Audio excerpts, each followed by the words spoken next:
Hi guys, Ollie the Toy Geek here, and today we're not gonna do any toy unboxing or toy reviews. Instead, I'm gonna take you on a quick tour of my small room right here so you can see my growing toy collection. So, let's go!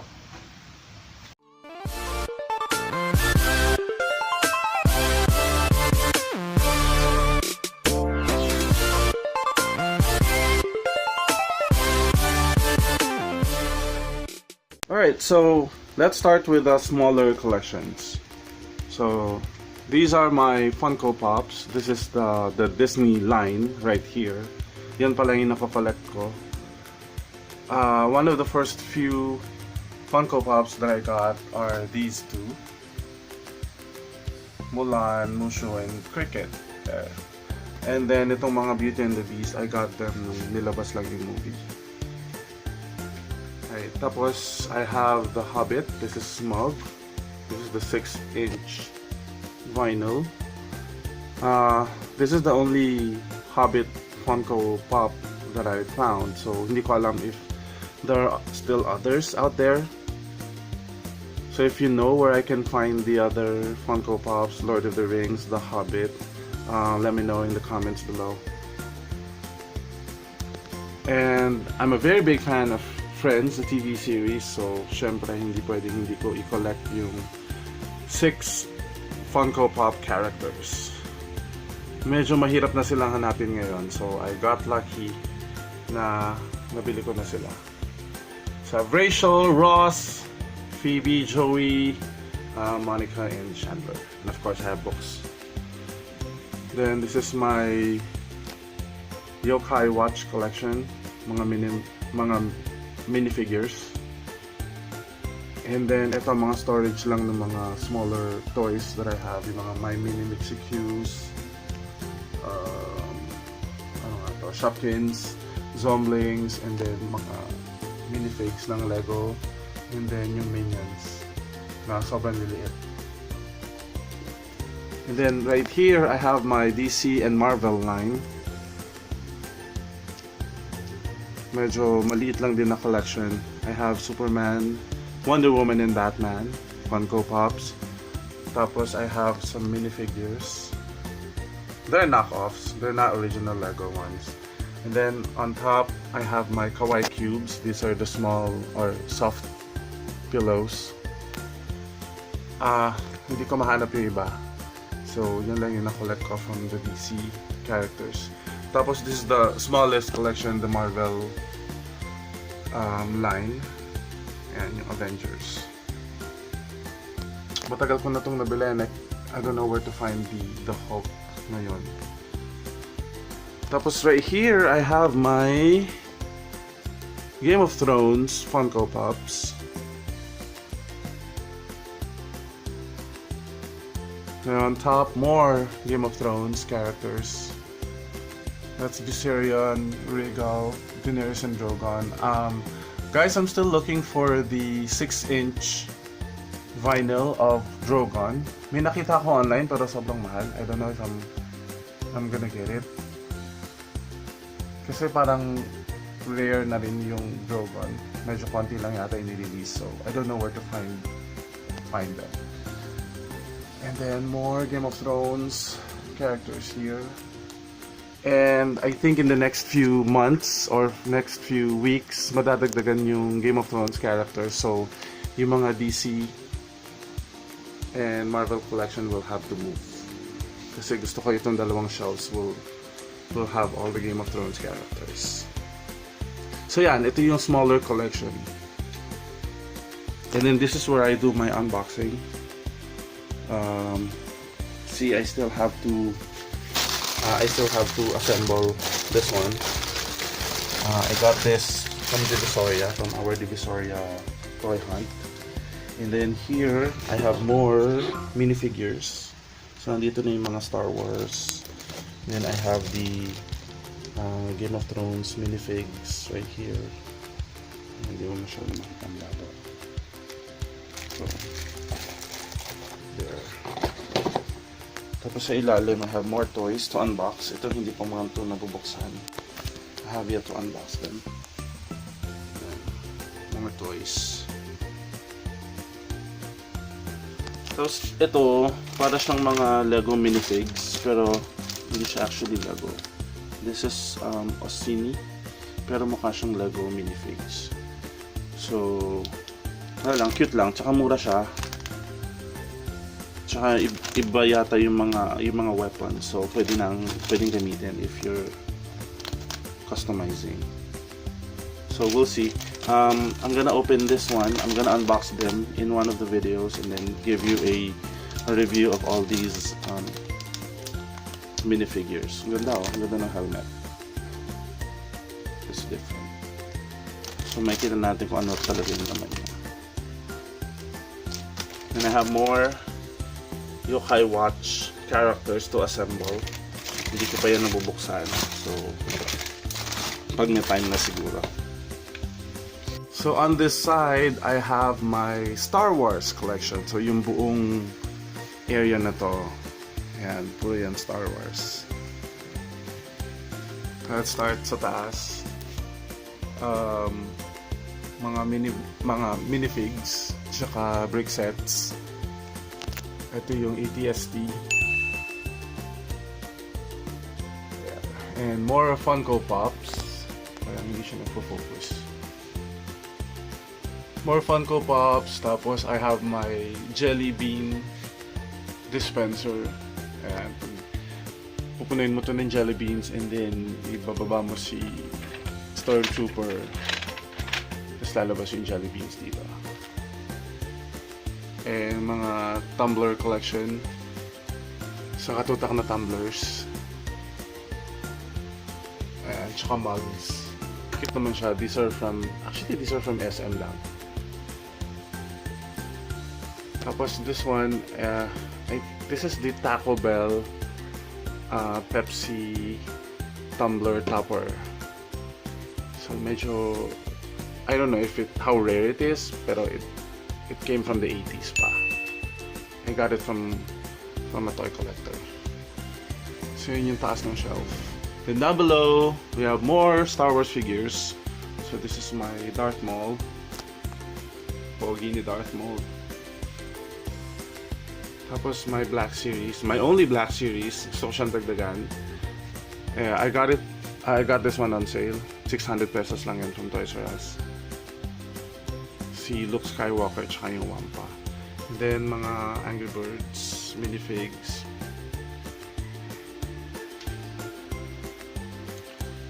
And this one, ito yung siguro yung pinakamahal so far in this collection. This is the George Lucas in Stormtrooper disguise na figure. I got that one from a collector. So binili ko siya. Including the box, the original box is right there at the back. And here, more... dito mo tayo sa baba. More Funko Pops. And then Hero Mashers. Sobrang favorite namin si Boba Fett. So kung meron kami mga favorite characters, ito yung sila, yung mga Stormtroopers, and then si Boba Fett yung second. That's why we have a lot of Boba Fett figures here. So yun, on top, I have minifigures.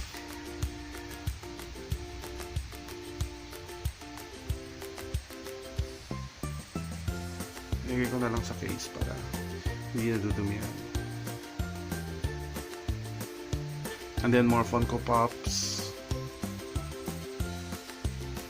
And then minifigures. A set.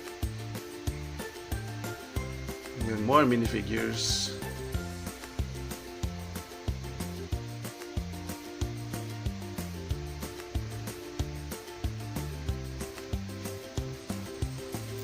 Tapos dito I have a battle of Death Star battle, the final Death Star battle na set.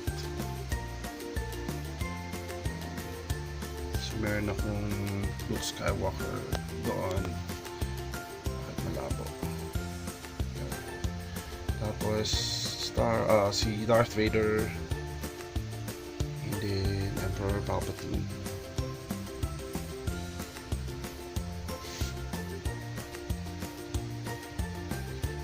Tapos here I have the X-Wing fighter ni Poe Dameron.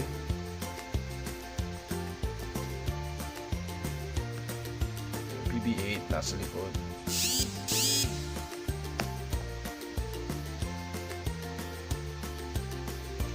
Dito sa baba, I have more Funko Pops, Princess Leia na wobbler,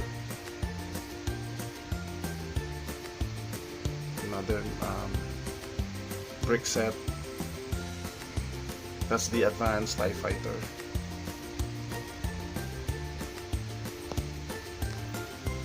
And this is the Cos Baby Boba Fett. Binili ng friend ko sa Singapore.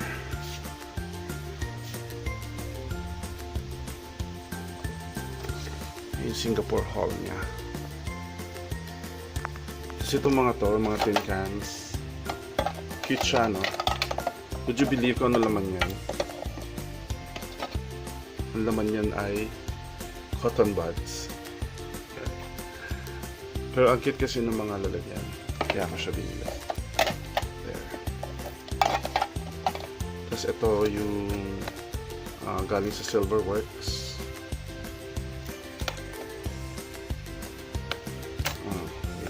I'm not sure if I can open it with one hand. Ay, mahirap. Manipis kasi siya. Pero ano siya, yung dog tag necklace. Galing sa Silverworks. Buksan natin mamaya. So here I have books and magazines, all Star Wars. May ibang box na hindi pa nabubuksan.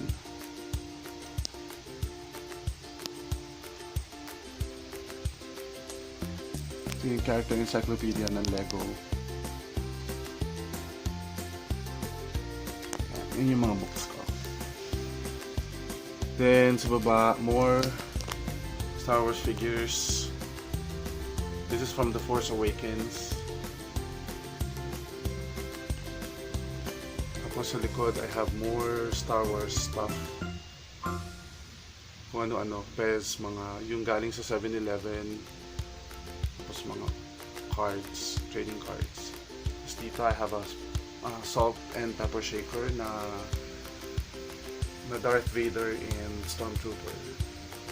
Tapos I have my Stormtrooper mug and a collection of Star Wars Rebels figures. Tingnan lahat. Nandiyan sila lahat. I'm still looking for the others kasi parang may nakita ako na may Princess Leia and Luke Skywalker. I'm not sure pero yun. Sana makita ko ulit yun. Tapos right here parang assorted na siya. Halo-halo na to. I have a Lara Croft, Funko Pop,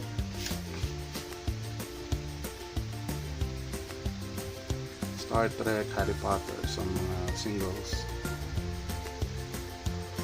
mga hero mashers ng Marvel, Captain America, yung jelly beans ng Star Wars, grocery gang. Andito si Darth Vader, nakabantay. Then more Funko Pops here, hindi nakasya dun sa shelves, so dyan na lang muna sila sa sahig kasi madadagdagan na naman sila. Yan. So there, that's a small tour or a quick tour of my room and my collection.